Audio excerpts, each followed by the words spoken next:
In this video, I aim to solve one of the hardest parts about starting an Amazon FBA business, proving that your product is going to work before you ever launch it. That is where everyone gets scared. And so if we can beat that, we can actually get you to the point where you start this business. Because I built my $45,000 per month brand doing exactly this. And a lot of the criteria I'm about to give you are based on my actual market. Now, one of the biggest things that I could give you right away is that you're selling in a boring old market that's not primarily Alibaba sellers that are competing on price. When we go into old and boring markets, one of the ways that we can do that is we could just limit right here in Helium 10 by number of images. Now I'm just on plain old product, black box, nothing special here. One of my students actually brought this up in my last week's mastermind call. We were having some fun with this. We're doing live product research. We actually came across some pretty interesting stuff when we did this. Just put like they only have 3 images or they only have 2 images.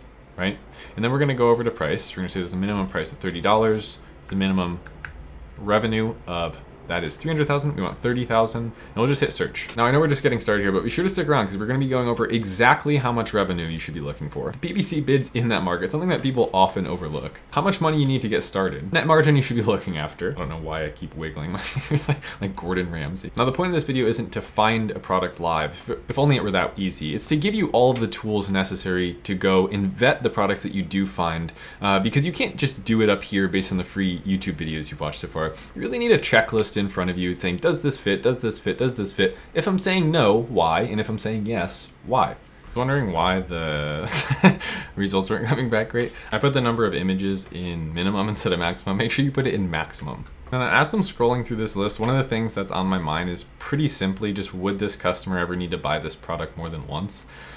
The ability to increase your customer lifetime value on Amazon doesn't get spoken about a lot, and it's huge. I mean, I have 21+% of my customers that return to buy my product. Those customers, when they come back to Amazon, likely are doing it with great intention to buy. So even if they do click on one of your sponsored ads again, if I have to bid $1 on a specific keyword and they still click on that, but they convert 90% of the time, then that's well worth it, right? So even if I acquire them again, I'm only paying a very small amount compared to the first time I had to acquire them.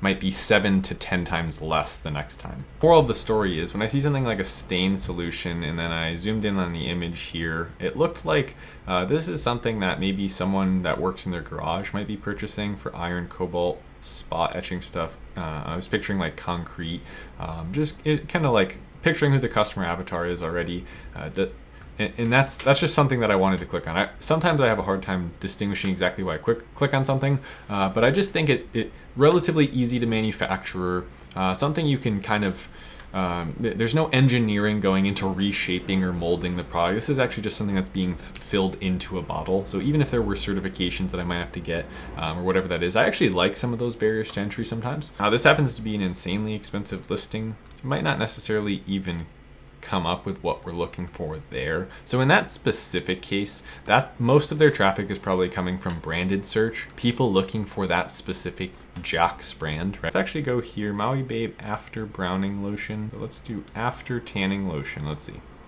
So this is not the right keyword. It only has 1200 search volume. So I'm going to go to top keywords. You'll see there's a hint in how specific I'm being about where we even start the example.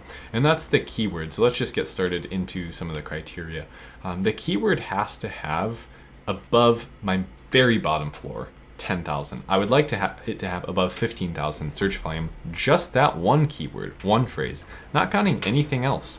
Ideally with everything, and when I mean everything else, say tanning, let's see, tanning oil was the search term, then I would also need to see other keywords with tanning and or oil relating to that specific need to have search volume that adds up to be over 20,000. In this case, this one has 50,000. It's a really big search term.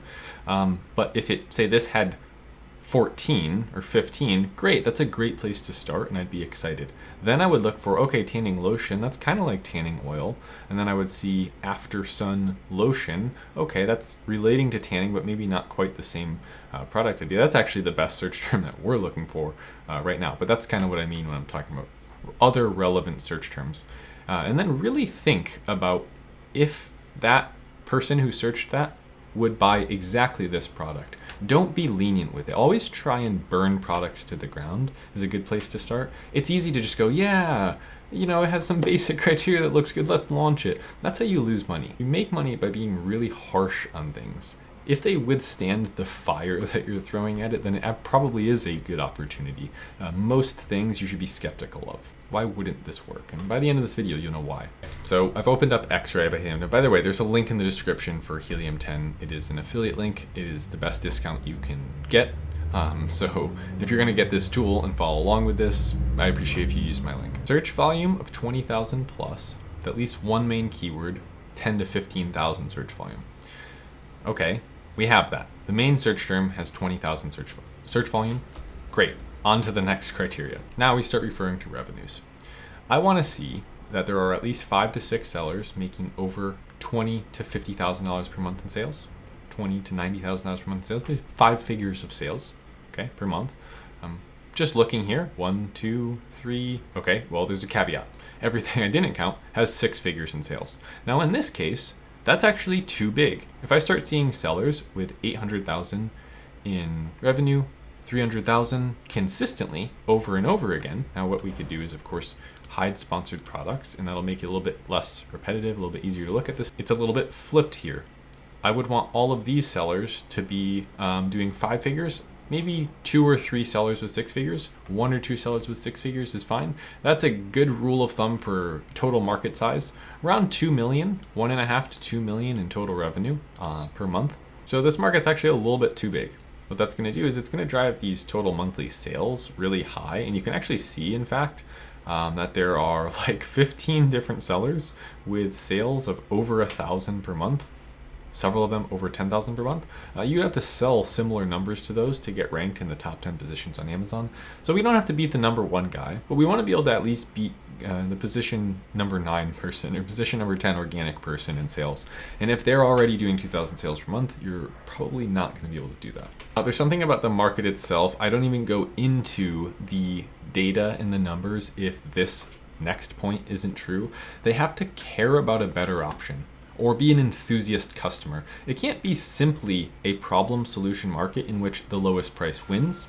If all of the prices just keep trending down and down and down, there's no one holding a high price in the market. That's really not a good sign, okay? I think this is a verging on not being an enthusiast market, but it kind of is, because it's skincare, right? It's overall health. And you could classify some people in here. Let's get over all of the subjective terms like classify, what kind of person it is, and just look at some of the real data. If there's someone that's selling for $30 or more in a market where the average price is $15, and they have decent sales, they have 20, 30,000 per month in sales, then it's an enthusiast market for the most part. Right? That's pretty simple. That's pretty qualitative. We can actually just go and find that. Now, there's always going to be an example of where someone's that price and it's just not true. They just have a way bigger pack of something and the price elasticity actually isn't there. Make sure that the customer cares about buying a better option, okay? And there are a few sellers that hold at the higher end of that spectrum because of the better quality of their product. That's a decent place to start with that metric. I'm laughing a little bit because in my inner circle, we often joke about what does enthusiast really even mean? What is that metric pointing at, right? It's great to have the metric, but how do you quantify it? How is it something you can actually look at and make a decision about? And we've landed somewhere around there. They have to care about buying a better option. There should already be existing examples of them spending more money because the nature of the product is they think they're getting more value. Now, this is not a good example market, but we're going to just stand here. I don't want to waste your time. I'm going to be respectful of your time and give you all the information I promised you. Plug in any market here. Again, it's more about how you use the following things. So I hope you're taking notes and writing these things down, because you can literally just go out, start doing product research, make sure they have all these things, and your likelihood of success is going to be driven way through the roof. If at any point during this video you get real value from someone who actually sells on Amazon, isn't just here to sell you a course, be sure to like and subscribe down below. It helps my channel a ton. It helps me get to more entrepreneurs like yourself or aspiring entrepreneurs like yourself. Thanks.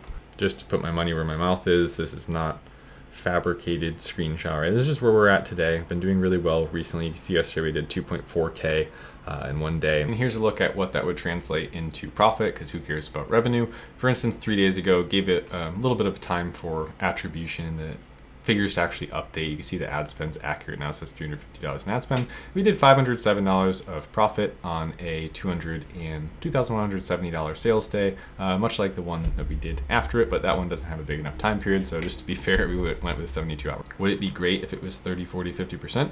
Yes, it's just not the case yet. And I'm still scaling my brand. So I'm really happy with those numbers so far. Like I said, I don't have anything to sell you. So just showing you what's actually possible. Now, on to the killer of many product ideas, and that is the suggested PPC bid. This metric alone could pretty much tell you whether you should launch something or not, right? If I see that, okay, we're on After Sun Lotion. Where is that one? Okay, here it is, and it's $1.74 bids. I can already tell you right now, it is probably not going to be possible to scale this product with ads profitably. I can almost comfortably say that, because look at the prices on this page where the listings are actually selling. 25 is like you're starting to really hurt the sales at that point. Most of the best-selling products are under 20. $20 is the highest priced best-selling product, it looks like. Even if we come all the way down here, again, sure, there's a $31 product, $32 product. Ooh, okay, maybe this one, right? Maybe this one. This is not too bad. This actually, yes. This is pretty good. So $32 with 1,000 monthly sales. What we're about to do right now is super important. We're going to open up Profitability Calculator, and I'm going to give you 3 pieces of the puzzle that are often left out that'll help you in saying yes or no to something. Because as we establish, that's the part where people get lost, not knowing for sure why yes or why no. Okay, I've got Product Opportunity Explorer. Where are you? Oh, there you are. I was like looking at different cameras. I've got Product Opportunity Explorer open, and what we're going to do is we're just going to type in that same phrase that we already verified has search volume. We're then going to click on the top search term that aligns with that search term that we have verified. Okay, horrible example, but for some reason this tool has been glitching for like the last 7 days, and it's showing all of conversion rates being less than 1% by a large degree. It just can't be true. It's not right. These should be higher than that. A 1% conversion rate on Amazon for such a specific search term with that much search volume would definitely have more than a 0.09% conversion rate. But anyway, this shouldn't look like this when you're looking at it. So trust whatever this says, if it's at least a whole number most of the time. And let's just call that 9%, because it might be what it actually is, to be honest. But what that did is it just gave us an industry average conversion rate, which is super important for our next step. I'm gonna open Helium 10, pull up Profitability Calculator. Okay, so when running Profitability Calculator, we already established use your highest price best-selling competitor, meaning the competitor that actually does more than $20,000 in sales with the highest sales price. This is one trick that I'm gonna give you that just kind of cements that your idea actually will work and be competitive, is don't assume, unlike some people will tell you, that you can charge a premium price outside of what the market has already landed on selling within. If you don't assume that, and your numbers work out at the highest price currently being charged in the market, and then you make everything far more valuable, and your creative elements are 5 times more likely to convert customers than what are currently there, then anything over that is icing on the cake. Okay, now the math is pretty simple. You take 100 and you divide it by the conversion rate we just learned about. So 100 divided by 9 gives you 11 and some repeating decimals. Let's call it 11 clicks to make a sale. Now we know, based on real numbers in this market, it takes about 11 clicks to make a sale. That's just what these listings are converting at on average. Okay, now let's assume that we don't do any better than that. We can build that into the equation later. We got our $1.74 cost per click on suggested bid for After Sun Lotion. We got our 9% conversion rate for After Sun Lotion. And now we start plugging those in. 11 clicks to make a sale times $1.74 is $19.3. And I said it like that all sassy because look what happens. I plug in 19.3, disregard the noise behind, we're powering through. 19.3, and you lose $3 on every sale you make with ads. Now, if you have like high repeat purchase rate, that means that your LTGP of every customer is actually like 3 times higher than what you have to spend to acquire them. That's great, but you might run into a cash flow problem because if I don't get paid until 3 months after I acquire them, then I'm going to be in the hole for a long time, right? I have an acquisition problem there, and it's going to get expensive to keep getting more customers because they're just not giving me money back soon enough. Now, if I doubled my conversion rate, which is possible, I did that in my market, by the way. See this 9.42 right here? That's the conversion rate of my actual product, and I have to blur out a bunch of stuff around it.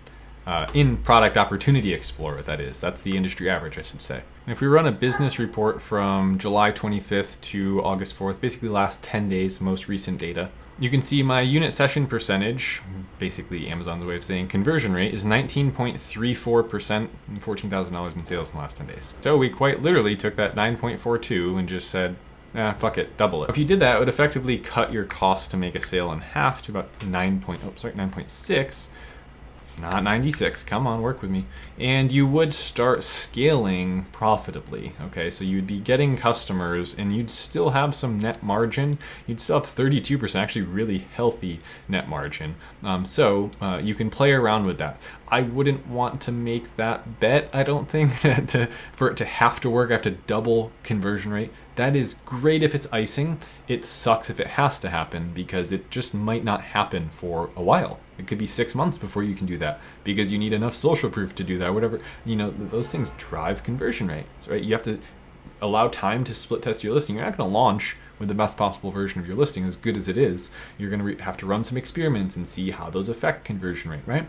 All of that's going to matter. We could split the middle, split it in half, whatever the saying is. And you can say it's $14 to make a sale.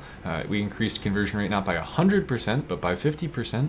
And now we're scaling basically at almost break even, and with some break even with some wiggle room. But you can see how this can just kill ideas. If this is not usually 20% margin or higher after the industry average conversion rate converted into cost, clicks to make a sale multiplied by the cost per click, then the idea is pretty much dead in the water for me. Now, there are, of course, caveats to this, where the customer might buy 3 to 6 times from you over the course of a year again. And like we established in the beginning, you might have to pay as much to get them the second time, if anything, to get them the second time if they just search your brand name. And you can start projecting out what that cash flow would look like and just literally see if you can afford to acquire customers, get them paying you at those different intervals. The problem is you don't really know what the intervals are. You can go use industry average data. This stuff is available. But my rule of thumb would be that if you can't get positive cash flow in the first 30 days of acquiring a customer, then it's probably not an opportunity that a new entrepreneur should take on. Now, let's talk a little bit about how much money you're probably going to need to launch any individual idea. If you were to just assume that 20% of your price is going to be your cost of goods sold, decent number to assume that it would be. Ideally, it's lower than that, but let's just start there. Gives us a $6.40 product here. Now, let's say that you wanted to order 90 days of inventory to start your launch, and you're planning on selling 10 a day, averaged out over that time period. Hopefully, you get up to your average daily velocity being closer to 20 units a day. But let's just say that's 900 units, so that'd be $5,760 for your first order. I would recommend having 3 times the amount that you plan to spend on your first round of inventory to start this brand. Closer to the numbers that I started my brand with, we did it comfortably, did not have to reinvest in the business. The business grew from positive cash flow and was able to build itself up from the ground. So in this case, to probably do it right with great creative elements, not feeling constrained and constricted about making decisions you have to make around expensive photography, great packaging, and those things that actually make it so that it can be successful, great formulation R&D, you'd probably need around $17,000 to effectively, comfortably be able to launch a product based on the numbers we were just looking at. In my mind, the PPC bids are way too high here. That's something that would red flag this. The seasonality is way too high. Like I said, don't pick up on the idea, pick up on the philosophy we're using to vet the idea. We would want decent repurchasability, okay? And ideally, we should be able to source it in North America. You're just simply not going to win trying to outsource Chinese companies and beat them at the low price. The average person just isn't going to do that, okay? And I think my target audience here on YouTube is the average entrepreneur who's maybe 20 to 40 years old, that has piled up some cash on the side of whatever they're doing. They want to start a great side hustle that they can maybe eventually convert into their full-time gig. And that model's broken. I'm going to be one of the people saying that who most people aren't, because it's easy to just say private label works. You can start with $3,000. Now come buy my $1,000 course and you still have $2,000 left over to start. Great. It's just not what I do here, right? I just want to be radically transparent and show the results of how this actually works. I launched over 17 private label products. I don't sell any of them anymore because it just kept price breaking due to the price always racing to the bottom. So you have to have that one thing about you that your competitors can't sell. And it always comes down to usually brand story and a unique value proposition, right? Barriers to entry, brand story, unique value proposition. We'll get into that later, but here's just the summary of how to quantify whether you should move into the yes bucket with a product idea or the no product bucket. Thanks so much for watching. Be sure to subscribe down below, and I'll see you in the next video.